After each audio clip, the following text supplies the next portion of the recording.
This high time na mas maganda pumunta si Jenny Napoles dito nang lumabas na yung katotohanan nang matapos na tong gulo na to. Diba? Kung sino yung managot, dapat managot, ikulong. Yun lang yan. Hindi mo ba kayo nag-worry? Baka magbigay lang siya ng mga pangalan? Well, Or the maging truth will always come out eh. Okay.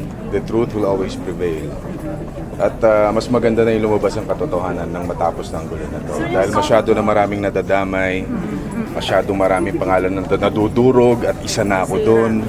Siguro it's high time na lumabas ang katotohanan. So wala kayo, sir? Mabanggit niya ulit kayo? Maski mabanggit niya ulit yung pangalan niyo? Hindi kayo natatakot, sir? Hindi ako natatakot dahil malinis ang konsensya ko eh.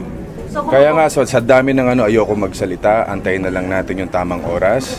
At siguro narinig niyo rin nagsalita yung abogado ko. Good.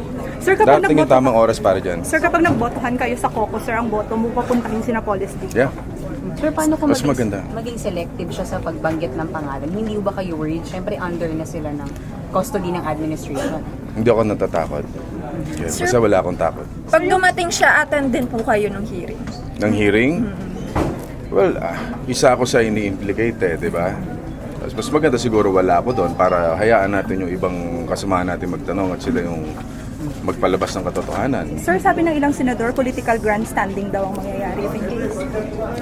Well, tingnan natin. Pero sa akin, mas maganda yung lumabas yung katotohanan. Sir, tuloy po So, kayo yung abogado nyo, magpa ng counter-charge of plunder dun sa mga whistleblower. So, may update na po ba? Hindi, siguro. Sige, nakita naman natin yung mga sinabi ni Ben Horloy. Sinabi niya siya yung nag-forge.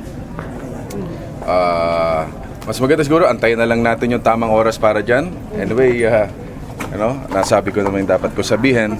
Basta masasabi ko lang sa sambayan ng Pilipino, hayaan nyo muna po kaming ibigay yung side namin. Basta't ako po ay naniniwala na hindi ko po mararating itong aking kinalalagyan ngayon kung hindi po sa mga taong nagmamahal sa akin at hindi ko po sila ibebenta. No? Ang pagmamahal na binigay nila sa akin ay yung sobrang tiwala at pagmamahal na binigay nila sa akin, hindi ko po sisirain yun. Thank you, Yun sir. lang.